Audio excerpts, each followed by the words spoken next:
शेगावला गेला असाल, पण आज माझ्यासोबत जाऊयात. चला. Super excited member. रात्री 10:30 वाजताची आपली ट्रेन आहे, म्हणून आत्ता आपण आलेलो आहोत नाशिक रोड रेल्वे स्टेशनला. आणि इथे आल्यानंतर कळालं की आपली ट्रेन जवळजवळ 1 ते 1.5 तास लेट आहे. मग प्लॅटफॉर्मवर इकडे तिकडे फिरून येणाऱ्या जाणाऱ्या ट्रेन्स बघून हा 1 तास कसा गेला कळलं सुद्धा नाही.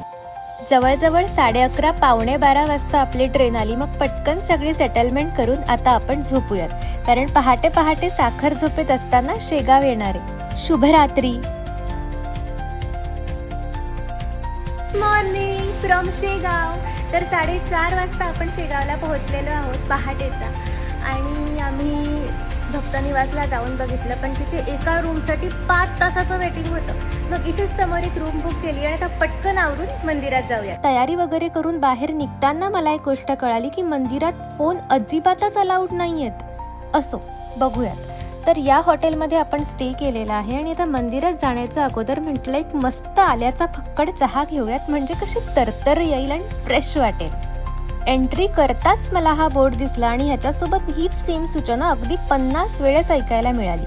पण मी कसली शांत बसतीये. तसंही चोरून चोरून मी माझा हा छोटासा व्हिडिओ काढलाच. मागून ते म्हणाले, माऊली फोन बंद करा, ती गोष्ट वेगळी. तर दर्शन वगैरे करून बाहेर आलोय आणि आता ही बघा बाहेरच्या मार्केटमधली गर्दी. आता शेगावला आलोय म्हणजे शेगावची कचोरी तर खाल्लीच पाहिजे ना. आता आपल्या इथे पण शेगावच्या कचोऱ्या मिळतात, पण इथल्यासारखी आपल्याकडच्या कचोऱ्यांना मजा नसते काय. आता इथे इतकं उकडत होतं तरी सुद्धा या कढईत टाकलेली गरमागरम कचोरी आणि त्याच्यासोबत मीठ टाकून तळलेली मिरची खाण्याचा मोह काही आवरला जात नाही. माझ्यासोबत तुम्हाला सुद्धा शेगावच्या मंदिरात न्यायचं होतं, पण मी ते काहीच शूट करू शकत नाहीये. म्हणजे त्यांनी भलतेच काहीतरी नियम बनवलेत. म्हणजे मोबाईलमध्ये शूट करणं खूप दूरची गोष्ट, आपण साधा कोणाचा फोन आला तर तो उचलू सुद्धा शकत नाहीये.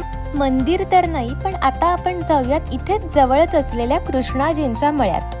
इथे आलोय आता आपण, बघूयात काय दाखवते मी तुम्हाला. तर गजानन विजय ग्रंथातल्या 8व्या अध्यायातला प्रसंग इथे घडलाय. गजानन महाराज एकदा चिली मोडत एका पलंगावर बसले होते आणि त्या चिलमीची एक ठिणगी पलंगावर पडली आणि अख्खा पलंग झपझप पेटला. ते बघून गावकऱ्यांनी महाराजांना पलंगावरून खाली उतरण्याची विनंती केली, पण महाराज काही हलले नाहीत आणि या सगळ्या प्रकरणात महाराजांना थोडीशी सुद्धा इजा झाली नाही. तर हा सगळा प्रसंग इथे घडलाय. या मळ्यासोबतच शेगाव मधल्या अजून भरपूर गोष्टी बघितल्यात, पण त्या तुम्हाला लॉंग व्हिडिओमध्ये बघायला मिळतील. मग मार्केटमध्ये पुन्हा एकदा एक चक्कर मारून आता सुरू करूयात परतीचा प्रवास. दिवसभर उन्हात फिरून थोडा थकवा तर आलाय, पण